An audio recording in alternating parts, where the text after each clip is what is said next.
I've been covering Fallout 4 mods for quite a while at this point, yet even still, over the past week or two, that being 3 years after the game came out, we are still getting some pretty substantial and wide-reaching overhaul mods for this game. A couple of these really fleshing out existing aspects of the gameplay, and another one fleshing out one of the most popular and arguably best mods that Fallout has ever seen. So as you could probably guess, in this video I'm going to show you all of that, as well as a couple of other mods that have come out over the past week or two that I think are interesting and probably going to be worth a download. Hopefully you also agree. If you guys do enjoy the content, you can leave a like or subscribe, but without further ado, let's just jump into this first newly released mod. That's going to be the Sim Settlements Mega Pack Year 2. Sim Settlements is one of those mods that, in between the base mod itself and now the 3 expansions available for it, it adds in so many features and it's so tightly integrated into the game, you really have to wonder whether or not Bethesda will look at adding this in as a basic feature in future Fallouts. It simply works and makes the game a lot better to play. And one of the really interesting parts about this mod is it has its own mods. Over the years since its release, modders have been adding in custom plots, town types, and a variety of other assets that do make your Sim settlements and settlements in general just a lot more custom and unique. What the Sim Settlements Mega Pack Year 2 is going to do is basically give you one big pack of all of that. This is going to give you 100 additional building plans that you could use for all of the various plot types, and it's going to allow you a further level of customization or just uniqueness when you stumble upon your settlement. With this big pack, it is really a bundle of some of the previously made available packs that you could find on websites like Nexus or Bethesda.net, but even further, some of the ones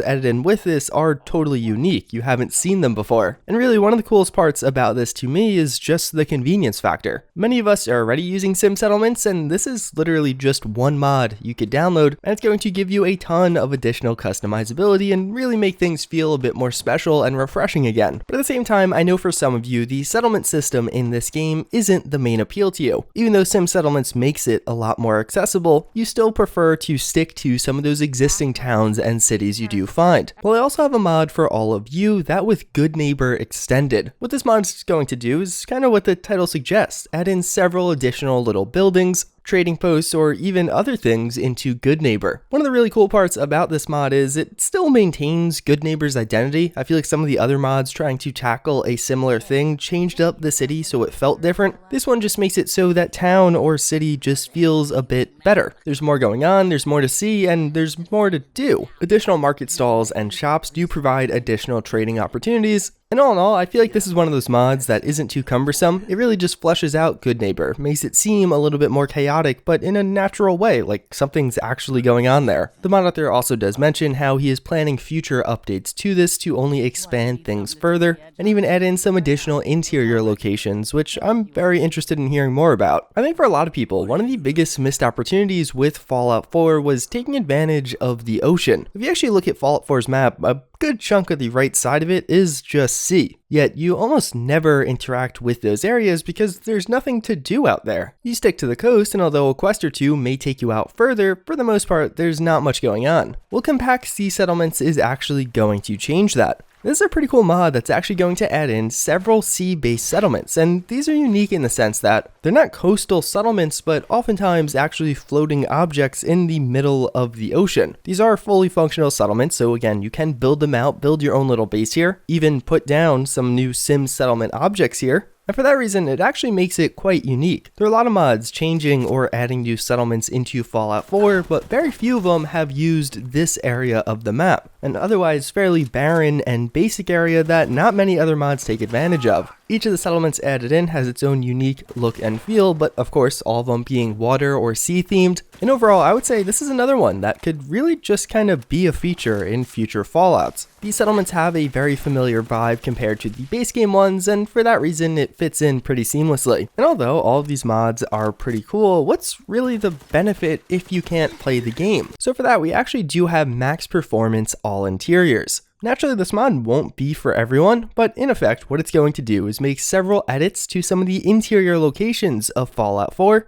So in those locations, you do see better FPS. What it's actually going to do is remove some of the lights, mists, or beams that you can find in here, and in fact, it will lead to 10 to 30 FPS if you are on a lower end system. You can find many user reports talking about how they have great benefits as a result of using this mod. In particular, it seems like it is actually very helpful for laptop users. In Fallout 4, a lot of these overhaul or performance-based mods are for exterior locations, and it is fairly rare and unique to see one focusing primarily and only on these interior spaces. So for that reason, I think it could be a great one to add on to a larger list of performance-friendly mods. So we do have a mod that I did cover a little while ago now, that being Cross Chosen of Adam. This mod recently got ported over to Xbox One, and it is a really cool new armor mod. It's effectively going to add in this new armor with a ton of modularity. It is by Nero, so it's up to the same quality level as a lot of his other mods, even maybe a bit better with this one. Again, I have covered this in a full video, but it is such a special mod that I wanted to give you guys that are playing on consoles an additional notification that it is available there now. Alright, so you have the new armor, but what do you need to go along with that? Well, of course, a new rifle mod. For that, we actually do have the newly added VSV Rifle by Doombased. In effect, this mod's really going to be either a DMR or assault rifle, depending on how you configure it. There are several different configuration options, some of them being rather silly, and of course some of the other ones being a bit more on the serious side.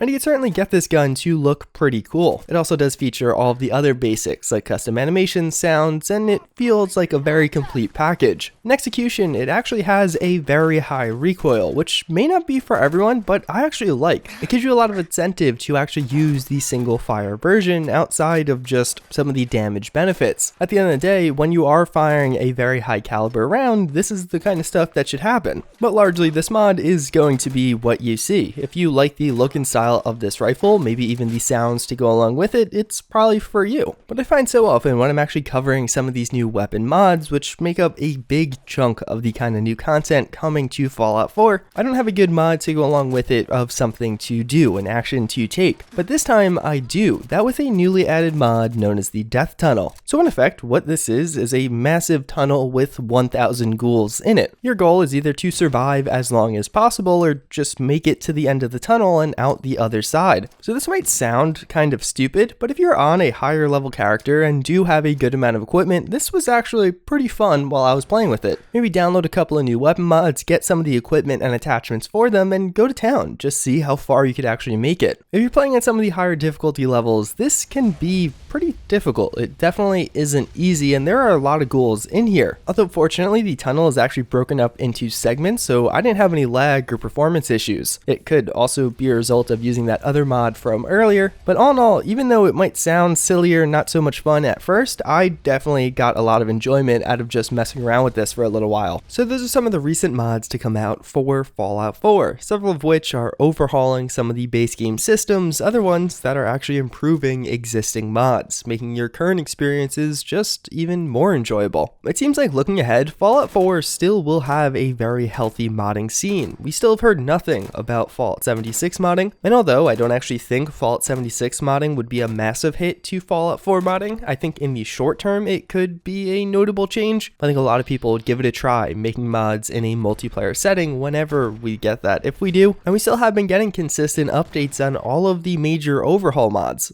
That coupled with the fact that we're still seeing updates on a weekly to monthly basis for all of the other DLC size mods out there gets me excited that we got some really cool stuff on the horizon. I of course will continue to keep you guys up to date with this, probably on the current schedule I am now, rather than every week. It's more of every 2 weeks, as that's just kind of what the modding scene lends itself to, but I don't see any reason as to why things would slow down anytime soon. Although unfortunately, we still really haven't seen a fix for that operation could not be completed glitch, which makes things even odder. I think a lot of us thought a fix to that would be relatively easy, and we're expecting it with the most recent Creation Club update. Considering we didn't see a fix makes me think that it won't be a simple thing, that maybe we do in fact have a more fundamental issue on our hands here. Either way, that's pretty much going to wrap it up for this one. As always, again, I thank you all for watching. I hope you enjoyed, and I hope to see you all next time. Later.